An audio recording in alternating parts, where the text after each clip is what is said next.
meu nome é Ana Cláudia Lodo Campos e sou um ser aqui na jornada de vida buscando sempre o conhecimento, a autorresponsabilidade, buscando ser sempre melhor hoje do que fui ontem e amanhã do que fui hoje. Então, assim, é uma jornada que a gente está sempre em busca, sempre em perguntas internas para estar mudando percepções, mudando inclusive pontos de vista e vendo o mundo de uma outra forma, de um outro aspecto, né? Entendendo mais o outro, sendo mais solícito pelo outro, né? Então essa é a minha jornada, essa é a minha caminhada. Sou mãe da Ana Clara, sou esposa do Marcelo Campos e a minha família de origem é minha mãe, Marilza, meu pai Luiz e minha irmã Ana Carolina. E estamos aí, essa é de onde eu vim e estou compartilhando aqui um pouquinho sobre o meu conhecimento, sobre o que eu tenho buscado e sobre o que eu tenho trazido para os meus clientes nas sessões em que faço de bioalinhamento, de constelação familiar, de ressignificação de traumas. Tudo isso a gente trabalha dentro de uma sessão, né, que eu chamo de sessão bioneuroquântica, porque a gente engloba tudo isso dentro da sessão para ajudar você em busca de um caminho mais saudável de vida. Então, entrando no nosso tema de hoje sobre pontos de vistas, eu quero começar com a pergunta: o que é ponto de vista? Né? A gente sabe, né? Tudo tem noção, mas o que é? É a perspectiva, é a avaliação, o julgamento e opiniões que você tem a respeito de algo ou alguém. Então é aquilo que você tem como ferramentas para entrar nesse estado de julgamento, de opinião e de avaliação. E tudo isso, né? Todas essas ferramentas aqui que definem o ponto de vista, ele integra e interage com a referência do observador. E eu quero fazer com vocês uma dinâmica que eu faço nas minhas sessões. Vocês estão vendo essa placa. Que número vocês conseguem ver aqui?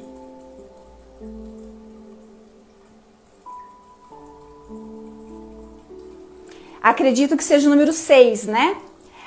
Então, na dinâmica, na sessão, eu deixo essa placa reta. Quando eu coloco ela reta, olha aqui, vocês estão enxergando o número 6, né? E quando eu olho para o mesmo lugar que vocês estão olhando, eu enxergo o número 9. E é o mesmo olhar, é o mesmo fato, é a mesma realidade. No caso aqui, o mesmo número, não é? A placa que eu estou segurando. Você está enxergando aí o número 6. E eu estou enxergando aqui o número 9. E aí eu te pergunto, quem está certo? Quem está com a razão? Escreve aí, quem você acha que está com a razão? Você ou eu? Que número está aqui? 6 ou 9? E por que eu uso essa dinâmica na minha sessão, gente? Para mostrar para a pessoa que as duas pessoas estão certas.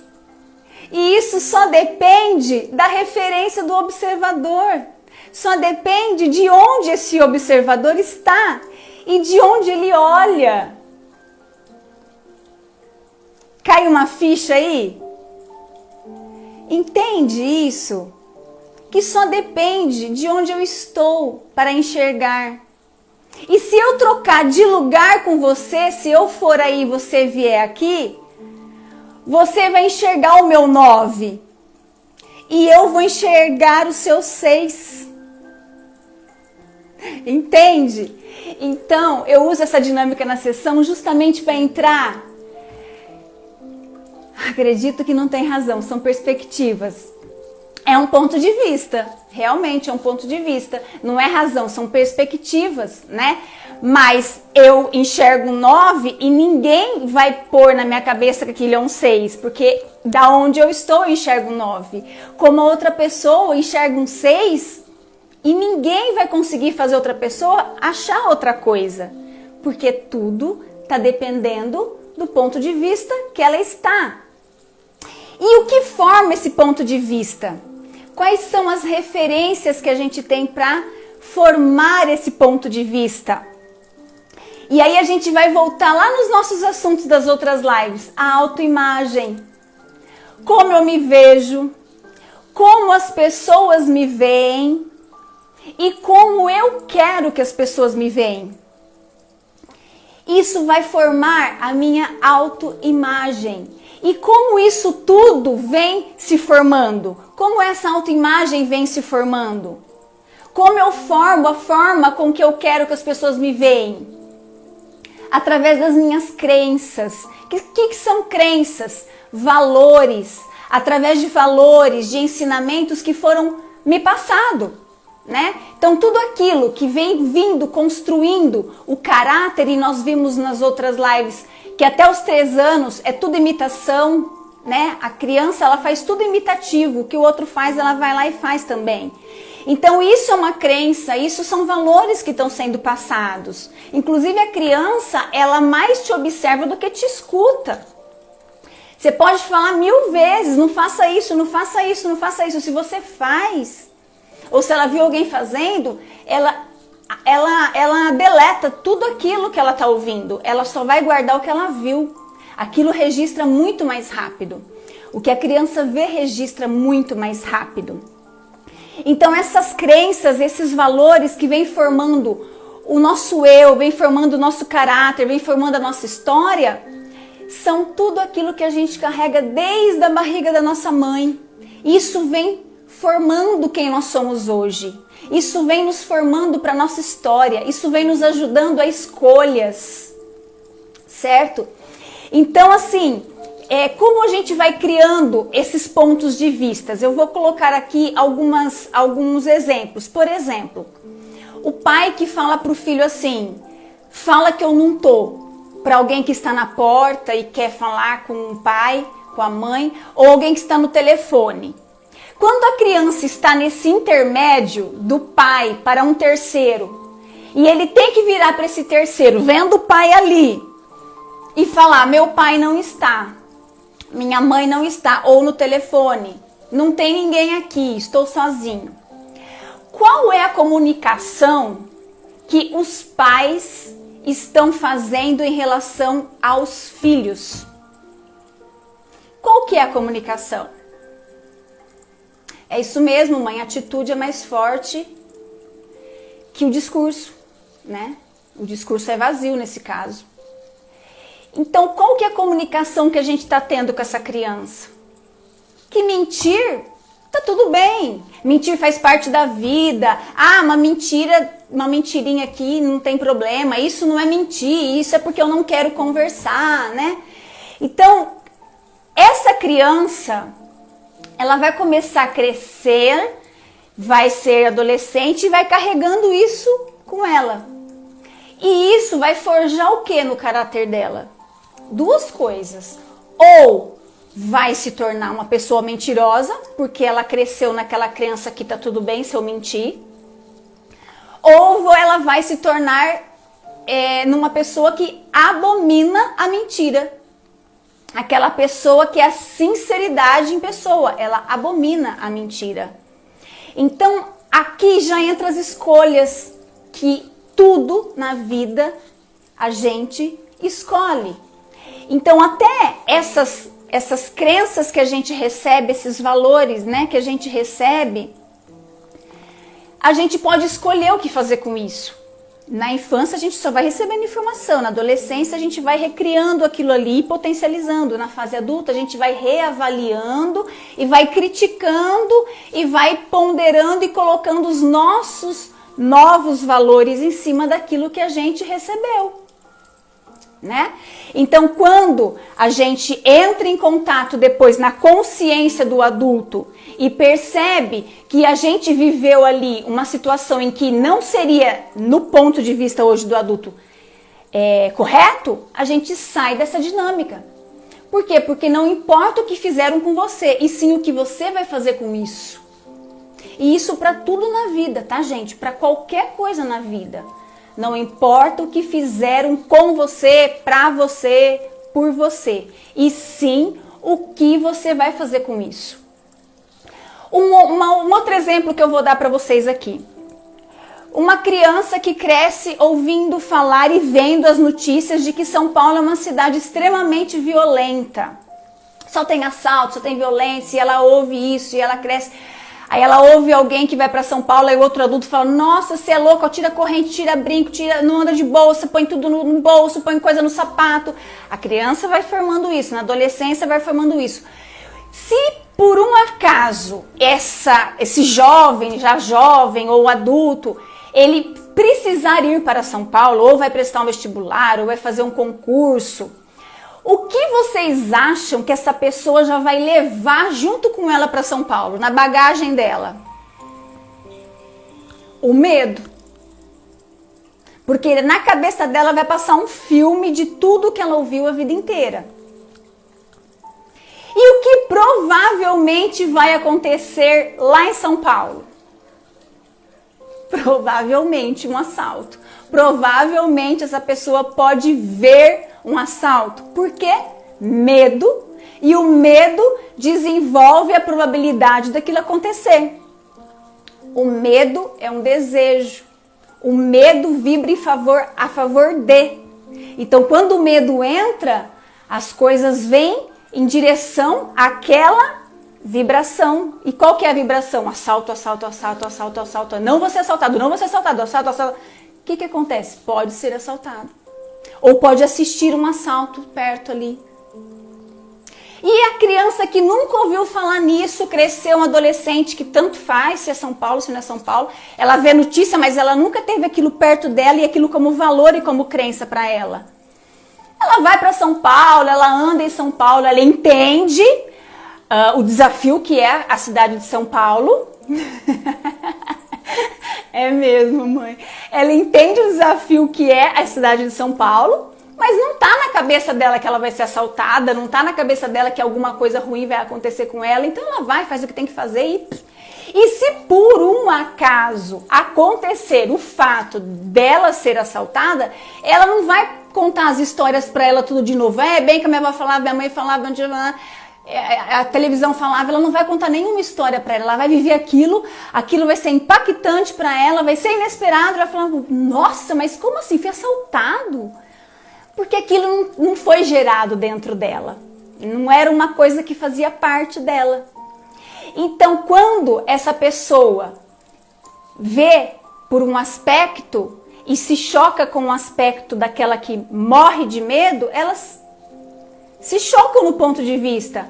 Aqui tem medo, vai falar, nossa, não vai, você vai ser assaltado, é um perigo, São Paulo. E aqui não tem medo, fala, sei lá, nunca pensei nisso, imagina, não vou não. Por quê? Porque os dois observam de lugares diferentes e os dois tiveram formações e crenças e valores diferentes. Então, gente, o que eu quero dizer aqui para vocês em relação a isso, a realidade, ela tem 3 viés.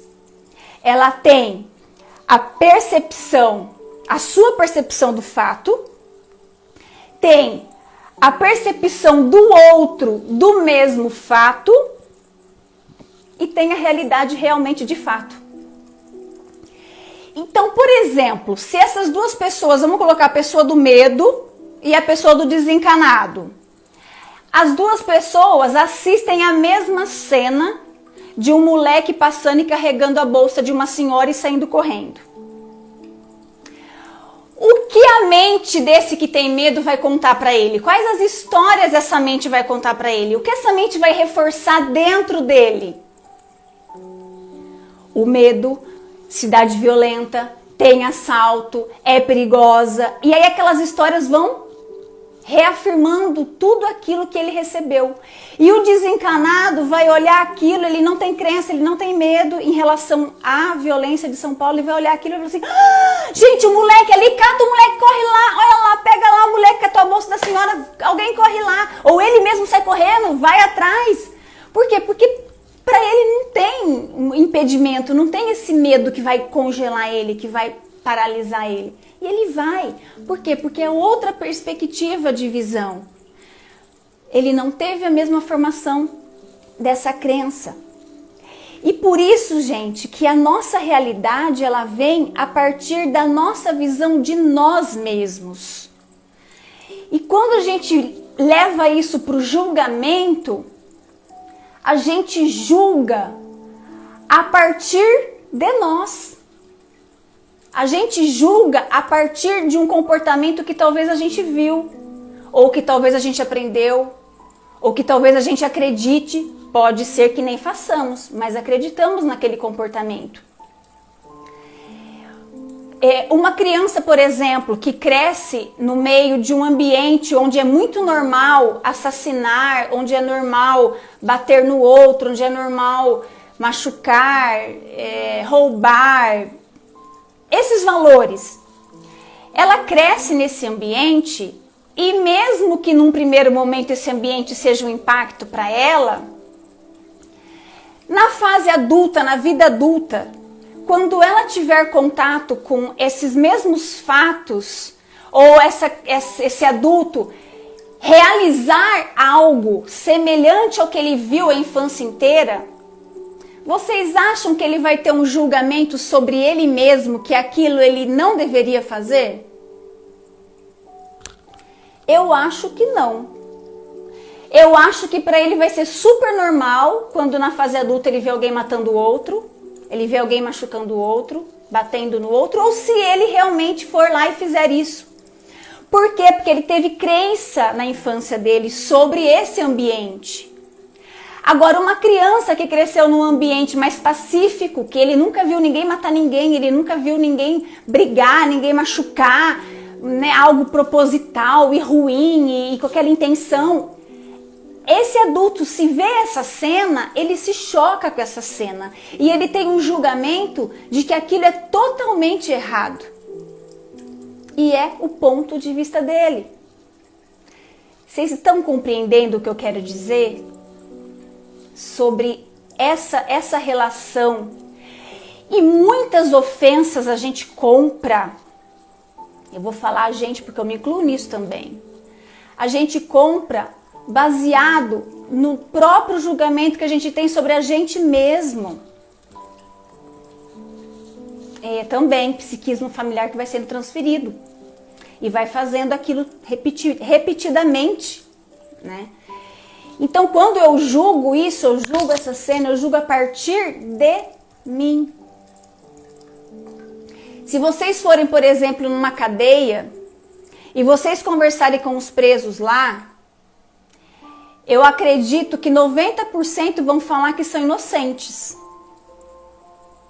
E os outros 10% vão falar que não são inocentes, que eles realmente praticaram, mas existe um culpado e que o culpado não é ele.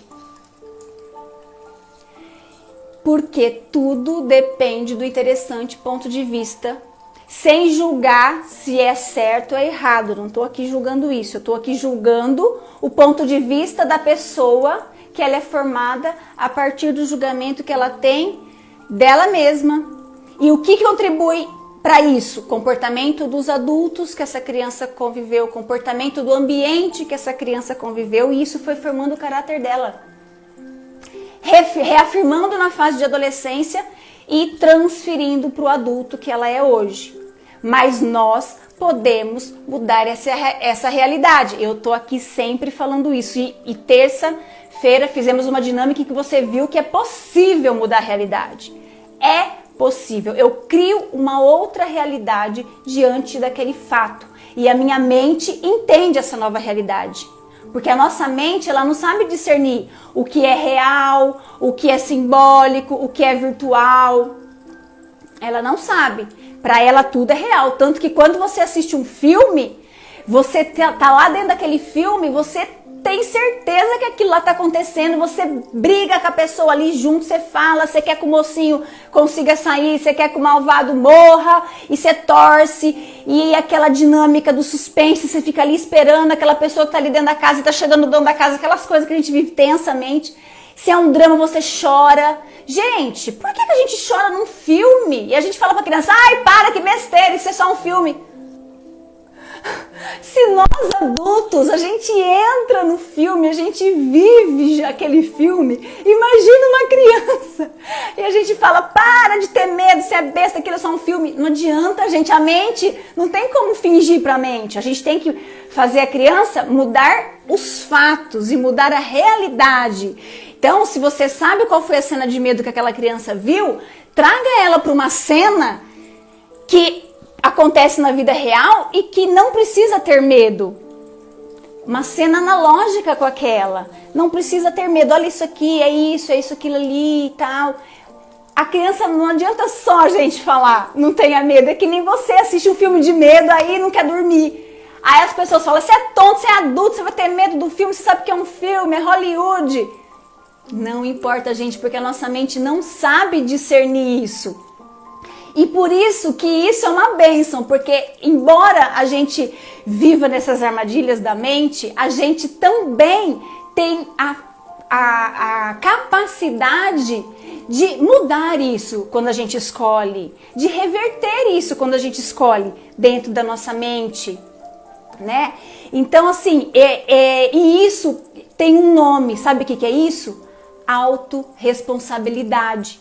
Quando você traz para você que aquela atitude, aquele teu julgamento, aquele teu ponto de vista, ele existe a partir de você. Isso é autorresponsabilidade. E quando você sai do vitimismo e quando você sai do procurar um culpado e você entra no que eu escolhi, eu tive responsabilidade sobre isso, eu não gosto da palavra culpa, não gosto dessa palavra. Eu gosto da palavra responsabilidade.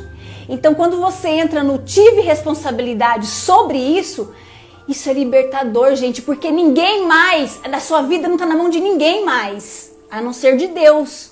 A sua vida está nas suas mãos. É claro que nós temos várias coisas aqui que nos rege e faz a gente ver que nós não temos controle sobre nada, tá, gente? Não tô querendo uma demagogia assim de afirmação. Só tô querendo dizer que nós, quando escolhemos tomar as rédeas da nossa vida e fazer algo, a gente vai e faz, a gente vai e muda a nossa realidade. Quantas histórias lindas a gente ouve de pessoas que tinham uma realidade que às vezes, num ponto de vista da maioria, é tão ruim, uma realidade tão mínima, né, tão miserável, e aquela pessoa consegue mudar todos aqueles valores que ela recebeu de infância, aqueles comportamentos de adultos que não foram sadios, e ela faz da vida dela o que ela quer ser. Ela transforma a vida dela no que ela realmente quer que seja a vida dela. E é isso. É aí que eu quero chegar. E é aí que eu quero que você chegue. Uma realidade não tá legal para você? Mude sua realidade e não vá achar o culpado pelo qual você está nessa realidade, porque a responsabilidade é só sua. E isso é libertador. Eu, quando tive contato com isso, gente, quando eu comecei meus estudos sobre isso, e no decorrer dessas lives vocês vão aprender sobre 5 leis biológicas, que eu acho algo mais libertador ainda, que é você entender o seu corpo, você entender o que o seu corpo está dizendo para você. Nossa, eu acho isso incrível, porque o corpo está falando onde você está errando. O corpo está falando onde é para você mudar. E você só muda se quer. Claro, tudo são escolhas. Tudo são escolhas. Mas você pode sim mudar esta realidade que você está hoje para outra que você queira estar. E quero concluir aqui, quando você estiver de frente para alguém, em relacionamentos a gente vive muito isso, gente. E o seu ponto de vista não é o mesmo da pessoa. Tenha um pouquinho de tolerância. Tenha um pouquinho de empatia pela outra pessoa. E para um pouquinho e fale para a pessoa, tá, então você me fale o seu ponto de vista. Pare para ouvir um pouquinho o ponto de vista do outro, antes de você tomar suas conclusões e fazer seus julgamentos a partir de você, às vezes a partir até das suas feridas, né? Às vezes a partir de comportamentos que você assistiu a vida inteira de duas pessoas que não se combinavam. E aí você já parte para um julgamento, uma percepção, uma opinião em relação àquele fato e bate de frente com essa pessoa e um fala uma coisa, o outro fala outra coisa e vocês nunca vão chegar num consenso. E aí a pessoa fala assim, ah tá, é porque no relacionamento não tem que abrir mão. Tá, eu concordo, mas abrir mão baseado em quê? Porque, gente, sério, se você fica abrindo mão de tudo na sua vida em relação ao outro, porque o relacionamento é assim e tem que abrir mão e você tem que ceder, a mulher tem que ceder, todo mundo tem que ceder, sem você explicar para a sua mente e você ir contra a sua emoção, você está indo contra a sua emoção daquele momento. E você não explicar para a sua mente o para que você está tomando aquela atitude de largar a mão ou de enfrentamento, você vai começar a desenvolver sintomas no seu corpo, porque o seu corpo vai falar para você aonde você tem que mudar nesse enfrentamento. Porque assim não vai dar certo. A sua vida assim não vai dar certo. Então, num trabalho, com um chefe, nossa gente, seja lá onde for a área da sua vida, quando você estiver diante de uma pessoa que tem um ponto de vista diferente do seu, seja empático, ouça o ponto de vista dessa pessoa, exponha o seu ponto de vista, e aí dentro do assunto, talvez exista a possibilidade de você falar, eu não concordo com o seu ponto de vista, mas tudo bem, será feito assim. E você fala tudo bem mesmo, tá? Se você falar tudo bem contrariado, vai te gerar no futuro uma gastrite. Mais futuro ainda, uma úlcera. Mais futuro ainda, um refluxo de histórias que ficaram emboladas aqui, que não desceram e que você não conseguiu resolver. Isso vai ficar aqui, ó, remoendo. Sobe, desce, remoe lá dentro, sobe, desce, remoe lá dentro. Tento vomitar e não consigo. Então presta atenção no que você está fazendo com a sua vida. Esses pontos de vista são importantes e ninguém vai ter o mesmo ponto de vista que o seu, é difícil. Pessoas pensarem exatamente igual, mas nesse diferente, um vai fazendo o outro crescer. Nesse diferente, um vai ajudando o outro. Nesse diferente, você ajuda a sua equipe de trabalho. Nesse diferente, você agrega na sua família. Nesse diferente, você agrega na relação sua com os filhos, sua com amigos, em relação à sua vida social como um todo e familiar. Então é isso que hoje eu quis trazer aqui e compartilhar com vocês sobre realidades, pontos de vistas, julgamentos e percepções